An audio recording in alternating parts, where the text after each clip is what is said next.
नमस्ते। चलिए आज एक ऐसे सफर पर निकलते हैं जो हमें जीवन के सबसे बुनियादी राज तक ले जाएगा। हम उस अद्भुत और जटिल दुनिया की खोज करेंगे जो हर जीवित चीज के अंदर धड़कती है, यानी कोशिका की दुनिया। जरा सोचिए, ये तीनों आकार में, रहने की जगह में, हर चीज में एक दूसरे से कितने अलग हैं, है ना? लेकिन इसके बावजूद इन सब में एक बहुत ही बुनियादी चीज कॉमन है। एक ऐसी चीज जो इन्हें जिंदा बनाती है। तो वो क्या हो सकती है? जी हाँ, इसका जवाब है कोशिका। यही हमारे आज के विश्लेषण का हीरो है। ये वो सबसे छोटी इकाई है जहां से असल में जिंदगी की कहानी शुरू होती है।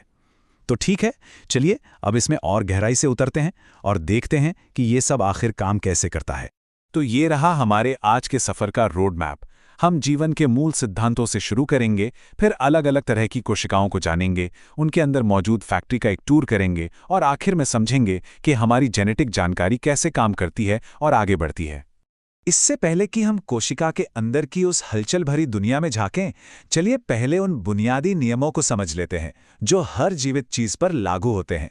कह सकते हैं कि ये जीव विज्ञान की नींव हैं। पता है, एक वक्त था जब यह माना जाता था कि जीवन बस यूं ही रहस्यमयी तरीके से पैदा हो जाता है।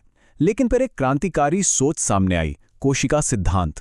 इसने हमें बताया कि हर जीवित जीव, चाहे वो एक छोटा सा अमीबा हो या एक विशाल पेड़, कोशिकाओं से बना है और नई कोशिकाएं हमेशा पुरानी कोशिकाओं से ही बनती हैं। ये एक ऐसा सच है जो धरती पर मौजूद हर जिंदगी को एक ही धागे में पिरोता है। चलिए अब थोड़ा और आगे बढ़ते हैं।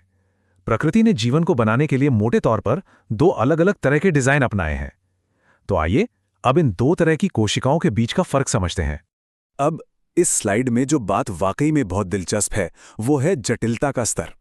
देखिए, प्रोकैरियोटिक कोशिकाएं बहुत सरल और छोटी होती हैं, वहीं दूसरी तरफ यूकैरियोटिक कोशिकाएं बड़ी और कहीं ज्यादा व्यवस्थित होती हैं, जिनमें अलग अलग काम के लिए खास डिब्बे यानी कोशिकांग होते हैं।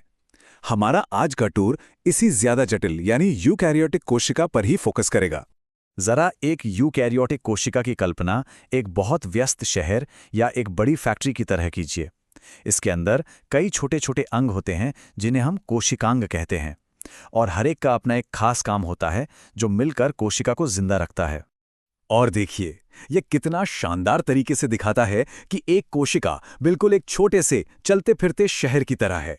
केंद्रक उसका हेड ऑफिस है, माइटोकॉन्ड्रिया पावर प्लांट है, राइबोसोम फैक्ट्रियां हैं और गोल्जी तंत्र पोस्टल सर्विस, सब एक साथ मिलकर पूरी व्यवस्था चलाते हैं। चलिए अब इस फैक्ट्री के सबसे जरूरी हिस्से यानी इसके हेड ऑफिस या कहें तो केंद्रक के अंदर और गहराई से चलते हैं, क्योंकि यहीं पर जीवन का असली ब्लूप्रिंट, हमारा जेनेटिक कोड छिपा हुआ है। केंद्रक के अंदर हमारी सारी जेनेटिक जानकारी बहुत ही कस कर पैक किए गए बंडलों में रखी होती हैं, जिन्हें गुणसूत्र या क्रोमोसोम कहते हैं। ये एक तरह से निर्देश पुस्तिकाएं हैं जो कोशिका को बताती हैं कि उसे क्या करना है, कैसे करना है और कब करना है। और हम इंसानों के लिए ये जादुई संख्या है 46। हमें अपने माता पिता दोनों से 23 गुणसूत्र मिलते हैं जो मिलकर कुल 23 जोड़े बनाते हैं।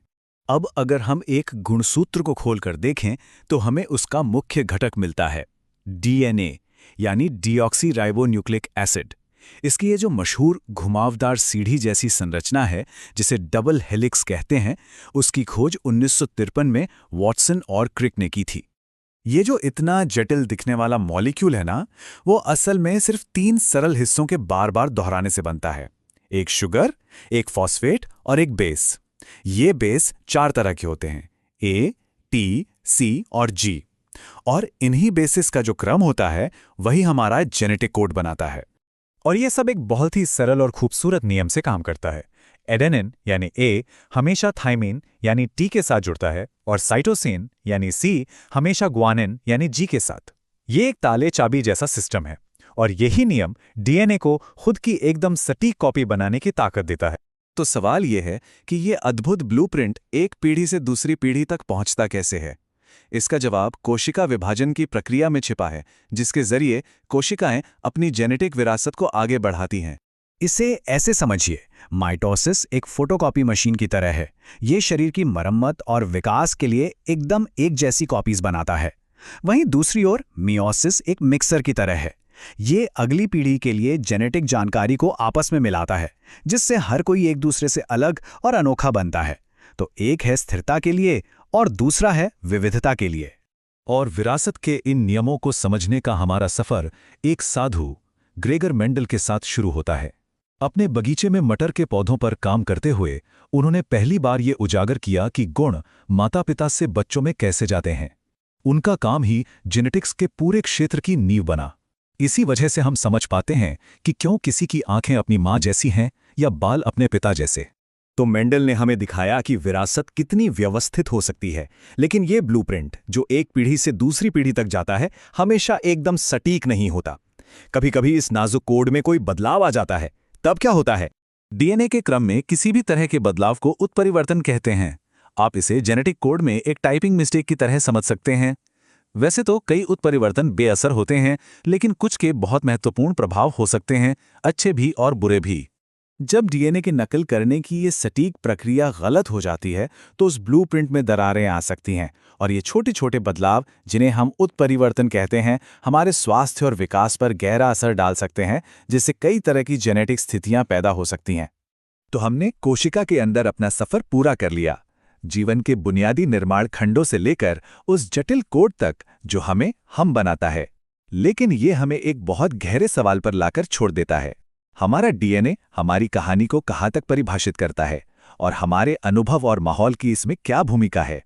हमारे साथ इस सफर पर जुड़ने के लिए धन्यवाद।